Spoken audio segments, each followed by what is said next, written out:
Quando você olha para o lado e vê que você está meio estagnado na vida, quando tudo está um passo de desmoronar de vez. Fracasso. Já passei por alguns na vida e provavelmente passarei por outros em alguma medida mais adiante, mais para frente. Os fracassos são inerentes à vida humana. E antes de você vir com aquela historinha de, ai, vamos ressignificar, não é fracasso, é aprendizado. Olha, beleza, cara, eu mesmo acho isso válido e tem o seu devido lugar. Entretanto, neste vídeo aqui, eu quero bater em 3 pontos fundamentais para te ajudar a se reerguer e sair dessa situação. Sem eles, qualquer coisa que você empreender, qualquer coisa que você fizer, pode até dar algum resultado, mas será efêmero, passageiro, fugaz, não terá solidez, firmeza. Beleza? Então vamos lá, pessoal. Eu sou o Matheus Almeida, sou psicoterapeuta, professor e escritor. Trabalho com muitos que estão nessa mesma situação. E minha proposta com esse vídeo é justamente ajudá-los. Então, talvez este aqui seja um daqueles vídeos que você tenha que revisitar algumas vezes, pois não é algo comum de se ouvir por aí. Então, já favorite ele, separe e envie para aquele seu amigo que eu tenho certeza que será útil para todos. Então, vamos lá. Primeiro ponto, eu preciso dissertar o que é o homem.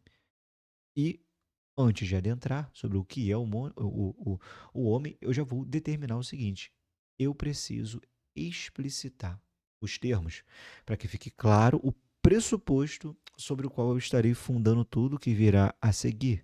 Então, vamos adentrar, vamos nos debruçar sobre o que é o homem, não a partir do que eu acho. Pouco interessa, foda-se o que eu acho. Quem sou eu na fila do Cosmos? Quem sou eu na fila do Calvário? Vamos partir do entendimento de São Tomás de Aquino. Eu acho, pelo menos, eu acho, na minha humilde opinião, que é muito mais válido. O que vocês acham? Né? Então, São Tomás de Aquino sobre o que é o homem. Né? E o Santo Doutor ele entende que o homem é uma unidade de corpo e alma. É uma unidade, corpo e alma. Sendo a alma a parte superior do homem, cujas potências são o intelecto, inteligência, razão e a vontade. Já o corpo é a parte material que dá a forma. Consegue compreender? O corpo é a parte material, matéria, que dá a forma às potências da alma. E veja que eu estou fazendo muitas reduções, tá? Porque esse é um assunto infinitamente complexo. Mas, em suma, é isso. Seria muito pretensioso da minha parte aqui elaborar, discutir, dialogar com São Tomás de Aquino. Não, não, não. Minha proposta é muito mais humilde, é fazer você entender eh, sobre o mínimo sobre você mesmo, o mínimo sobre a vida, o mínimo sobre a sua estrutura corpórea, o mínimo sobre a sua estrutura espiritual e não ser um fracasso, pelo menos não se sentir um, beleza? Então aquilo que nos difere dos outros seres vivos é justamente essa parte superior do homem, a alma, a razão, o intelecto, a vontade, que nos fazem nos inclinar, que nos fazem desejar e perceber, não apenas querer, porque antes de nós desejarmos, de nós queremos, nós percebemos o que? A verdade e o bem. E a vontade nos permite escolher e ir em direção desses bens livremente. Mas vejam, existe uma ordem nesse negócio, uma hierarquia, inclusive na própria estrutura corpórea do ser humano, já vou falar sobre isso daí. A alma é superior ao corpo. Por quê? É o princípio da vida. Contém as potências espirituais, intelecto, vontade, e subsiste após a morte. Já o corpo é matéria, frágil, suscetível aos sentidos. E por isso, a cabeça fica acima do ventre. Não sei se a câmera está pegando, mas eu estou coçando a minha barriga. Cabeça simbolicamente as potências superiores. A, o intelecto, a razão, a ratio, no latim, tem som de C. E o ventre, as paixões, concupiscência, a virilha, o estômago. O que eles movimentam? Gula, luxúria. Interessantíssimo. Agora, explicitado aqui os termos, vamos aos 3 fundamentos sobre os quais falei que iria falar. Primeiro, cuide do seu espírito. Cuide do seu espírito, desenvolver a inteligência e a inclinação para a verdade. E a religião serve para isso. Não qualquer uma. E depois terei outros vídeos para poder explicar o porquê do catolicismo. Para quem não sabe, eu sou católico. E agora você está sabendo, né? Não qualquer uma. Ah, mas eu não concordo com o catolicismo. Olha só, uma religião que esteja aí pelo menos há uns 2 milênios, tá? Vai pegando essa coisa ali, porra, igreja pentecostal, loucuras de meu Deus. Porra, não inventa moda, cara. Porra, o pastor fala mais por causa de quê? Você não faz isso, tá? Não faz isso. Tu vê o teu líder espiritual, seja pastor, seja guru, seja vidente, seja espírita, ele não consegue minimamente juntar a sentença, interpretar um texto simples. Significa uma coisa muito simples, ele não consegue entender a linguagem dos homens. Se ele não consegue compreender um romance, se ele não consegue compreender uma crônica, ele não consegue entender a linguagem dos homens. Se ele não consegue compreender a linguagem dos homens, ele não vai compreender a linguagem dos sábios, dos filósofos, dos sociólogos, dos psicólogos. Se ele não entende a linguagem dos homens, se ele não entende a linguagem dos homens mais sábios, ele vai entender a linguagem de Deus. Ele vai se propor a entender a Bíblia, a interpretar a Bíblia, a interpretar a Torá, a interpretar o, o qual o nome lá dos muçulmanos? Esqueci, pela pressão do momento aqui agora. Né? O Corão? Não, né? Então, vamos lá. Mas voltando aí à religião, é importante entender que o porquê que ela existe, para que ela funciona. Podemos fazer isso fazendo o estudo etimológico da palavra religião, que tem origem da palavra em latim religare, que não à toa se assemelha à palavra religião. Pois bem, religião justamente aquilo que busca religar o homem a Deus, ao eterno, ao infinito.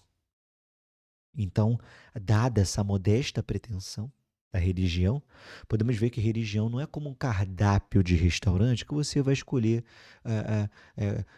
como se fosse um self-service, né? Ah, eu quero poder comer todo mundo, aqui no catolicismo tem que ser carne. Não, então não quero, né? Eu quero poder passar o peru em todo mundo. Ah, eu quero dar para todo mundo. Então essa daqui serve, essa aqui me faz sentir melhor. Escolher o que te faz mais felizinho ou o que vai fazer mais sentido para você, né?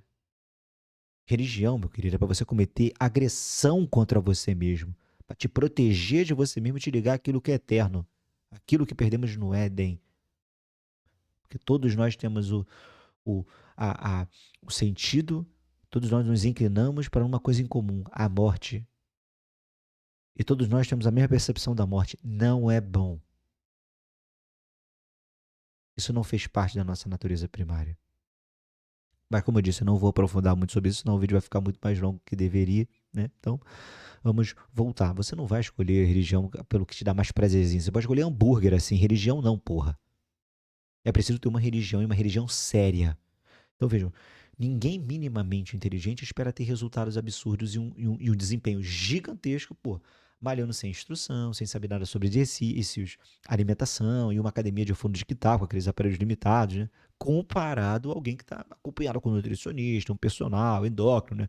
Estrutura de ponta. É ou não é? Então, a religião é uma área de estudo extremamente séria que propõe responder as questões mais superiores concernentes à eternidade, à verdade, à alma humana.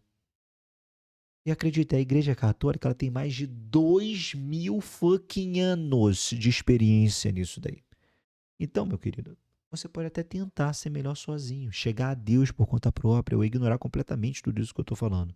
Só não diz que eu não avisei, tá? Afinal, é só a eternidade da sua alma que está em risco. Né?